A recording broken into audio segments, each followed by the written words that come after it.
На этой неделе в республике снова обсуждали тему обращения с отходами. Предприниматели сетовали, что им приходится платить по нормативу, хотя мусора у них практически нет. Выяснилось, чтобы платить за фактический объем отходов, им нужно организовать их раздельный сбор. Эта система, которая уже давно практикуется в странах Европы, у нас только начинает развиваться.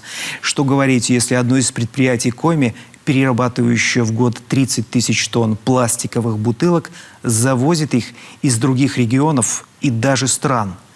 Ольга Коняева знает подробности.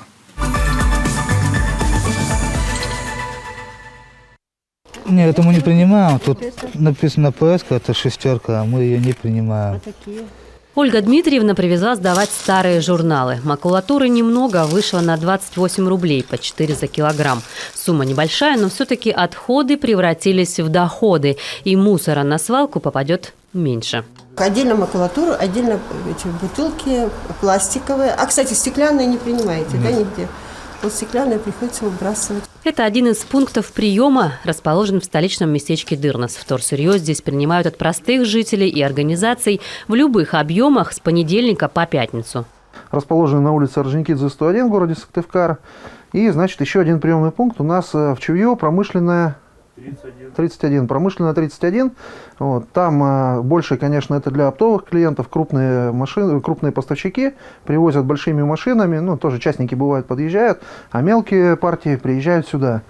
Принимаем мы все это за деньги. Главное заранее разделить отходы на фракции и по маркировке. Практически безопасные для человека виды пластика с номером 1, 2, 4, 5. Такой как раз и перерабатывают. Тару из-под пищевых продуктов обязательно мыть. Органика со временем разрушает полимеры. Поэтому, например, бутылки из-под растительного масла не принимаются. Это полипропилен, пластик номер 5. Он перерабатывается в чистом виде. Маркировка тут она есть. Тут у нас идут полипропиленовые бутылки. На них маркировка 1, либо написано ПЭТ. Чистая, пустая должна быть бутылка. Тут канистры. На ней маркировка вот написано 2. Мы ее принимаем, она должна быть пустая. Чистую от грязной, цветную от прозрачной. Так сортируют пленку. Сюда же можно приносить ящики для овощей и фруктов, а теперь еще и пивные кеги. Это вроде бы такие же ПЭТ-бутылки, но более плотный пластик и перерабатывается по-другому. Его резать очень тяжело. На нем и ножи портятся, оборудование страдает очень сильно. При этом вот этот клапан внутри металл содержит. То есть, казалось бы, вот этот пластик полипропилен, он тоже перерабатывается, но этот клапан надо разбирать, внутри металлические пружины стоят. С макулатурой все проще, удобная для перевозки, тяжелая, выручка получается приличная. Главное, чтобы не было ламинированных изделий и туалетной бумаги. Скопившееся здесь вторсырье увозят на оптовый пункт. По звонку машина компании может забрать полезные фракции с любой точки, но тут, конечно, важен объем. За 1 килограммом никто не поедет. Ездим, собираем картон по магазинам в Сыктывкаре. В основном все за деньги люди сырье. Сколько у вас каждый день, какой объем получается макулатуры? 2-3 машины каждый день. 3-4 тонны. В Чувью все это сортируется, соответственно, отрываются обложки, убирается материал, который не подлежит переработке, скрепки и так далее. И сортируется отдельно архивная бумага и отдельно макулатура. Потому что архивная бумага – это отдельная переработка. Ну и так с каждым сырьем. Гофрокартон, соответственно, мы принимаем по 5 рублей, в Чувью его принимают по 6 рублей. Принимается в чистом виде, в сухом желательно. Ну, бывает всякое, дождь, не дождь, при нем привозят и сырой. Вот. Скотч у нас ничто не отрывается, этикетки не отрываются. Все тоже переезжает туда, запрессовывается, и дальше все это уезжает в Россию на перерабатывающие заводы. Кроме того, компания помогает наладить раздельный сбор в многоквартирных домах. Но интерес у жителей пока небольшой. Поэтому открывать дополнительные пункты приема в центре города пока невыгодно. Непонятно, будет ли спрос.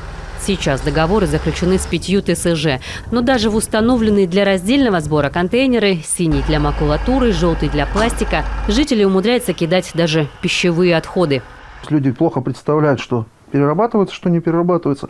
То есть просветительская работа, конечно, на очень слабом уровне у нас. 3 у нас не принимается ПВХ, но тем не менее люди упорно продолжают ящики кидать. Хотя уже и наклейки есть, и разъясняем неоднократно. 6 полистирол, 7. 7 это вообще комбинированные пластики, всякие разные, все подряд маркируют 7, поэтому ее никто не перерабатывает. Но тем не менее в контейнер она к нам попадает. Василий Сивас-Железов сам реализует просветительские проекты. К нему обращаются из школ, библиотек его родного Карткировского района. Он верит, что дети поднимут в будущем на высокий уровень экокультуру в нашей стране.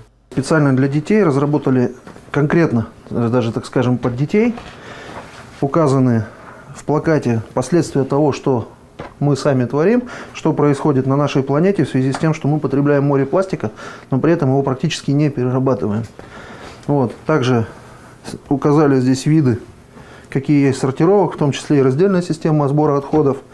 Вот. Указали сроки разложения, чтобы дети понимали изначально с детства уже съел яблоко, бросил, сколько оно, кинул картон на землю, сколько он разлагается. Ну и, соответственно, практически неразлагаемые материалы, такие как стекло, как алюминий. Про алюминий отдельно вообще скажу, что он очень ядовитый, он оксид алюминия при разложении выделяет и вокруг себя убивает практически все вокруг. Полезные фракции, подготовленные для переработки большими партиями, компания поставляет в том числе предприятиям нашей республики. Из ПЭТ-бутылок производят синтетические и нетканные материалы, а из пленки после термообработки с добавлением керамического песка получается тротуарная плитка, люки, бордюры, черепица, водоотводные каналы. Сейчас компания расширяет географию присутствия на территории Коми. Точки приема вторсырья открыты в Ухте, Визинге, в Усть-Куломском, Карткировском районах, в Щелиаюре и Ижемского района. В месяц получается примерно 300 тонн вторсырья. Уже немало. Но в масштабах образуемого в регионе мусора пока капля в море.